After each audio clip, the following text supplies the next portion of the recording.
What games did you play when you were younger? Tom played hurling and football.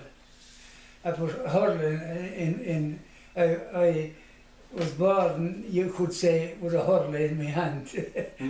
I always remember when I was young, and I had a workman here, Johnny Hander, and he used to play with Ballingarry.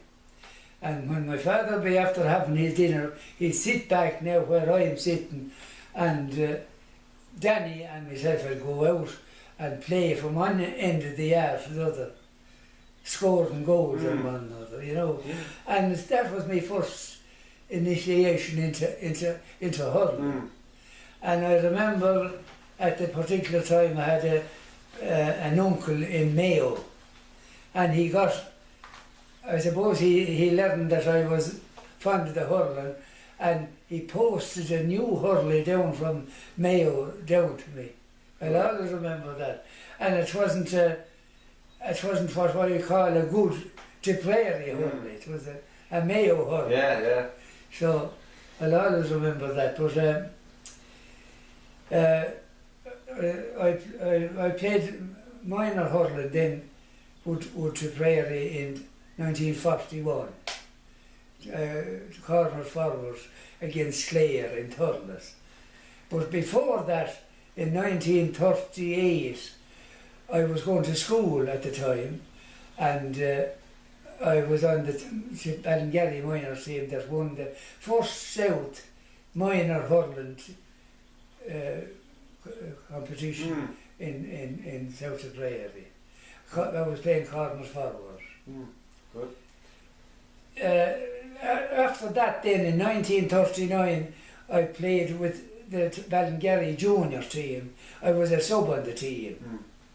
And I was young at the time, and there were a lot of older fellas playing, and they were giving out the medals that they won the county junior football in 1939. And I thought that I wasn't worth getting a medal for it, you know, just being a sub. And I'll always remember the chairman of the Ballingarry club. He came over across the fields and came over with my medal, and he said, "You're entitled to a medal," he said, "as well as any of them." Good. And you were? Tom Malloy. Good. Yeah. What townland are you living in at the minute? Do you know? And do you know where the name came from? The house on the hill, Tegan Knick. Very good. And when you were younger, how many families would have been in the area? Well, in my own family, there was only the two of us in, myself and a sister, and we had neighbours, Corcorans, and we grew up with. They'd be an older family, but then we were always in and out playing at Corcoran's. And Mrs. Corcoran, Tim Corcoran's grandmother now, and she was a widow, and we were, Dolly and myself were always in and out into Corcoran.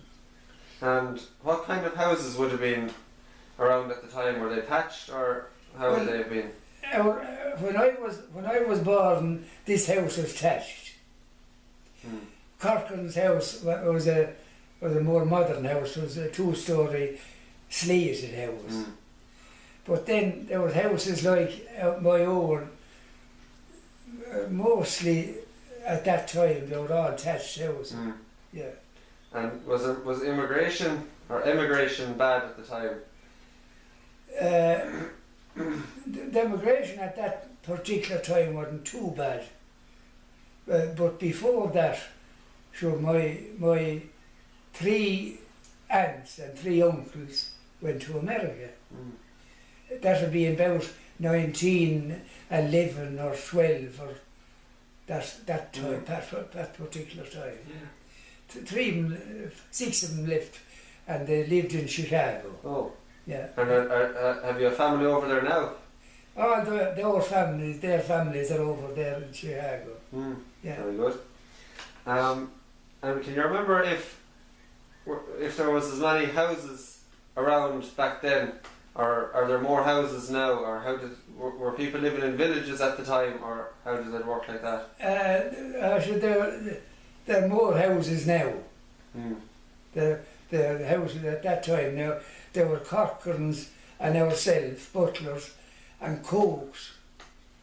They were two brothers and a sister living near us, and there was a house down near the road, and then there was a couple of cottages down along the Callan Road. Mm.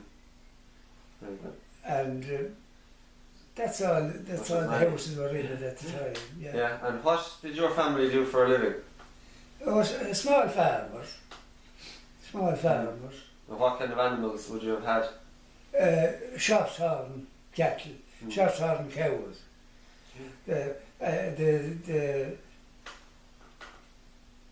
The Frisian didn't come in until later years. Mm. And what was the work like on the farm when you were young? We had usually a pair of horses, and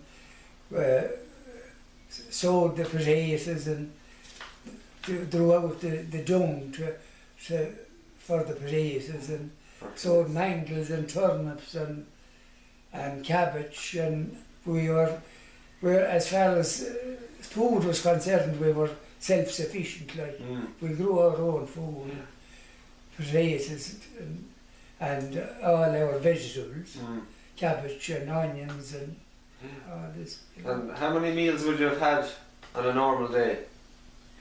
How many would you have had? 3 meals a day, or? Oh, we don't always have the 3 meals: breakfast, dinner, and tea.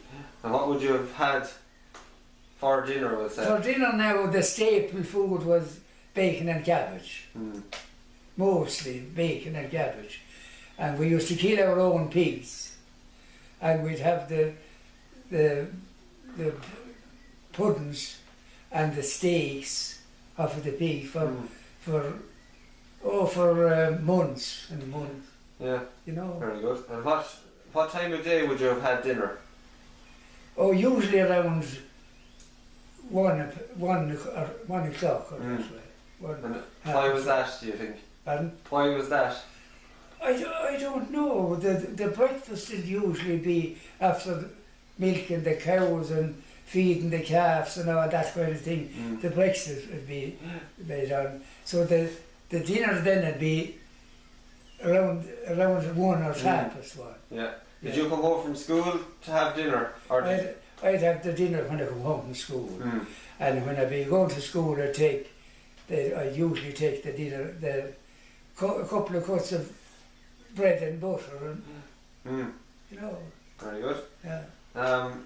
And where would you have sold your animals if you were to sell them, or where would you have bought animals? The nearest, I remember taking cattle to the fair of Callan. Oh.